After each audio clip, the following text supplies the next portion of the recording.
What's up, guys? Rob here, hanging out with Stefan Benz today. It's so good to see you. Thanks for hanging out here with us here at Music and Medicine. Good to see you, man. You've been quite busy this year. Just recently, you've been doing these school tours, which I feel like is amazing for young artists, and being able to like promote your music. Yeah.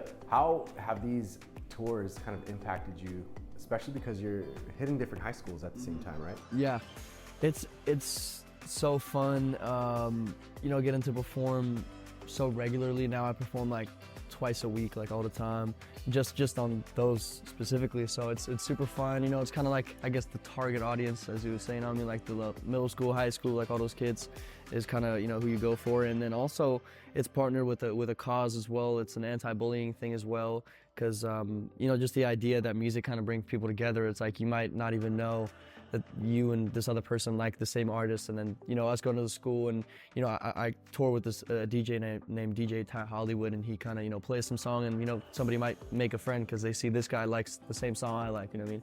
But it's been super fun performing all the time, and getting that confidence up, getting seeing what the people think of the songs. It's also fun. I get to perform songs I never performed before, like all the new songs. I get to kind of test them out. What I mean? So it's super fun, and I'm grateful. It's an iHeart. It's a partner with iHeart and Kiss FM. Yeah. So it's super sick. Yeah, that's awesome. And what kind of impact does that have as far as like you're getting a taste of how these songs sound live, and how the audience kind of resonates to it. Yeah. So how do you say, like, when you go back into the studio, how does that affect you, or how does that impact you? Yeah, I think it makes it a lot easier to kind of see what works the best. You have the exact people you want to perform for right there, kind of seeing how they react to the songs. So and it's so fun in performance.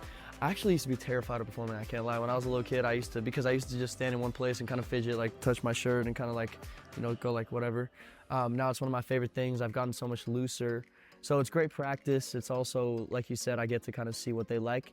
And for other performances, I see they go crazy on this song, so gotta perform this at this other thing I have to do, what I mean? So it's a great kind of trial and error kind of thing as well. It's crazy to think that you were like nervous to perform. Because you just look so natural on the stage.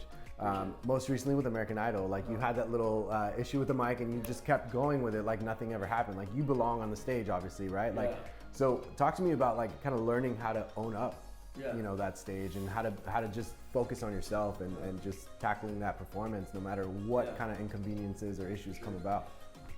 Music is like all I care about, what I mean? So it's kind of like I had to get better at performing, and it's not that I always loved performing. I would get so scared, and I don't know for what reason. I've never forgotten lyrics. I've never like fallen. I've never really messed up on stage other than I guess that one. But we kept going. It's fine. But there's nothing I should have really been scared of, I guess, other than what the people think of me performing, or the fact that I could mess up. But It all came in practice for me. For me personally, me just doing it over and over, I just loosened up, not even thinking about it. It just kind of happened for me. I guess it also comes with growing up. You get less self-aware, less self-conscious about what other people think as well. Me growing up when I was 12, you think differently than me at 17. I'm like, I'm just performing. What I mean? Like, I'm just going out there to do it. So it's different mindsets. Also, I have this thing now that I do, like, I guess before I perform every time now, I kind of like close my eyes, I kind of think. And I do the opposite of what most people think. I kind of put the pressure on myself. Like, I'm kind of like, I put the situation into perspective for myself. I kind of tell myself, my parents moved here from South Africa for me to do this. This is important. I got to kill this. This is what's on the line. This is what I have to do. I'm doing this for my parents, for my family, for God. There's a million different things that I'm doing this for. So I kind of put it on my shoulders. I put all the weight on my shoulders, and then I feel like I perform the best. Like, instead of me saying this is nothing, I do the opposite. I put it all on my shoulders to make myself take it seriously and do the best I can. Sounds like a lot of pressure at the same time. It's a little scary. And being able to do that while you're on national TV like American Idol. That's what I had to do that for American Idol. Otherwise, it's crazy. It's like, I had to put the pressure on myself. For me being like, okay, I'm gonna do great, this is nothing, whatever doesn't work for me, I have to kind of put it into perspective. So yeah, when I was at American Idol, I actually remember I did a duet with this girl Paige, the one right. It's so funny. Then I went and hit the mics right as I did that, right? But I was standing there, I closed my eyes, and they're like announcing us, And that's exactly what I did. I'm thinking I'm doing this for my family. I'm doing this, you know, for myself. I've put in all this hard work. Boom, I just had to put it on myself. But yeah, so I have to put it on me. Now, you've been pretty successful at your career at an early age, right? And what was it that made you want to be part of American Idol? Like, I don't personally, like, no judgment towards it, but like, I didn't think that you needed that kind of platform because you already had your own success and your own fans. So what was it about American Idol that drew your attention? Yeah, I specifically, I mean, there's so many, you know, talent shows and stuff. I specifically liked American Idol, similar to The Voice, because it's like only singing. It's not like America's Got Talent or anything, you know what I mean? It's all singers. I guess there's a bunch of reasons, but one of them was I wanted to test myself. You know, I'm trying to see if I'm as good as, you know, a lot of the best singers in America. You know what I mean? I'm trying to see how good I am, kind of get that confidence for myself, kind of see that. But also, it's one of the biggest TV shows on earth. You know what I mean? Exposure. Even though I have a platform, it's not, you know, like millions of people watch American Idol. So I thought it would definitely be a great idea for me to go on. What could I lose? You know what I mean? What could go wrong in that sense? Like even like what could really hurt me going on American Idol? It could only benefit, you know what I mean? Even if it goes bad, it's like it's exposure, you know what I mean? Exposure's an experience. So I feel like regardless, whatever the situation is, it's gonna teach you something. Exactly, it's definitely gonna teach me something, and it did. And I have friends from there that I talk to every day, and it was great to go on there. Honestly, it was pretty sick. Now you've been, you know, you're 17 years old and you've been super busy, but I feel like you've been busy your entire life when it comes to music. Yet this year seems to have been the busiest you've been with, you know, American Idol, with this school tour going on. You dropped multiple singles this year, but 2 in October, which is like unheard of usually. Like unless you're about to drop an album, like you don't drop singles back to back like that. So how do you go about it as far as being able to, you know, have that time for yourself, but also have that time to be able to create and release and be there for your Stefans? Yeah. Yeah, I guess I have released a lot recently, because I released Joyride, I Won't Be Content, and this holiday song that just came out. So there's a bunch that just came out. But I don't know, it's tough. It's tough for me to not kind of just be in the studio all the time, because if I'm not kind of furthering my career, it always feels like I'm doing the wrong thing. If I'm just sitting kind of, you know, not working, it kind of feels like I'm wasting my time, especially considering what's on the line for, you know, what my parents have sacrificed for me, and I always feel guilty for not kind of working all the time. But I mean, I do take time to hang out with my friends. We were just talking about, you know, my car and driving around, because I'm about to have my license for a year, which means I can actually drive like all my friends around, because for the first year there's a bunch of restrictions and stuff. So I just love driving. Before I wanted to sing, I wanted to just be a race car driver. Wow. So you should have gone to Vegas. They're doing the F1. Exactly, they're doing the F1. But yeah, so I love driving. I love hanging out with my friends. My little sister is like my best friend, so I just hang out with her too. I spend time with my family. So I feel like I have a good balance of that, of being in the studio and at the same time being 17, you know what I mean? It's good that you have that family always there supporting this dream and doing whatever it takes for you to get to this dream. And the fact that you still look back at them and appreciate every single moment is amazing. Like, I feel like it's hard to kind of stay humble when things are finally happening and you're seeing, you know, that light at the end of the tunnel. How have you been able to keep yourself grounded throughout this whole experience as you continue to elevate your career? Yeah, it's funny. I think the thing that kind of keeps me focused and, as you said, grounded is kind of the fact that we haven't really taken any breaks. You know, it's kind of, I feel like I don't even think about what's happened, because I'm just thinking about what's next, you know what I mean? And that's the good and the bad part about it, is like you gotta remember to live life along the way. But it's just always working. There's never been a time. You gotta celebrate your little victories, but at the same time, there's so much more I want to achieve and have big dreams. So I'm just focused on the hard work I put in more than, you know, celebrating the little victories. So I just want to keep grinding, you know what I mean? Yeah. Let's dive in and talk about I Want to Be Content, because you got to work with your producer was Casey, the producer. Yeah. So talk to me about like going into the studio with him, and how did he allow you to step out of your comfort zone? And how do you feel that you've evolved during this process of this new single? So I wrote the song with 2 guys named Damon Sharp and Aubrey. I don't know how to say his last name, but it's like M-I-K-E-L, Michael, but he's such a dope dude. You got to tell me how to say his last name though. But Aubrey and Damon Sharp, and then Casey, as you mentioned. Casey produced the song. We wrote it in the Hamptons in New York. Yeah, we wrote it there. We had a songwriting camp at this freaking huge house with like 20 bedrooms. Like, it was like insane, on the beach. Like, it was just, that's where we wrote the song for a songwriting camp. We set up studio in the movie theater room. That's so sick. We set up. You got all the soundproof that you need? Exactly. He set up his computer, and then I think eventually by the end of the camp, they used the projector to kind of do some of the studio stuff. So he literally was able to do some of the studio stuff on the huge movie screen projector. That was sick. But we wrote it, we set up, I think it was late at night, like maybe like 11, 12 going into those hours. And he played the song. It felt pretty effortless, I would say. I feel like it was a pretty easy song to write. It was pretty quick.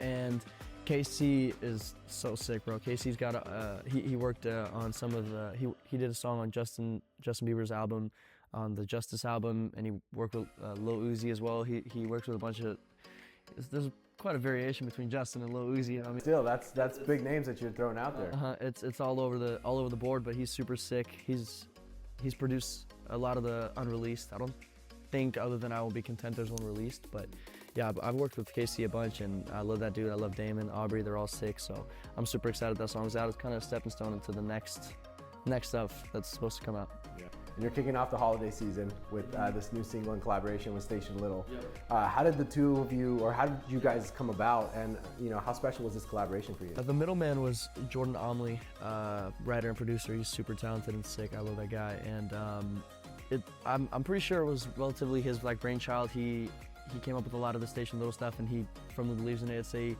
kids music educational YouTube show, so it's like sharing good messages through songs, and it's a YouTube show for kids, and that we wanted to do a Christmas song. Jordan, apart from Station Little, has done a bunch of my songs, produced and wrote with me a lot of my songs. And then he started Station Little a year ago. I have another song with Station Little called We Are Amazing, but then we decided to do a Christmas song as well. And I love the idea. An original Christmas song is super fun to write. Every Christmas, it comes every year, so it's a great idea regardless, and it's a positive message. It's also put together with a charity, Toys for Tots. So it's just positive, holiday season. We're just trying to be happy this year. Christmas singles are tough to write. Yeah. There's already, the classics are already there. So for you wanting to still step into this kind of challenge, did you feel that in the beginning it was kind of nerve-wracking because there's so much pressure, trying to get to that level of the other classic singles? Yeah, for sure. It's tough.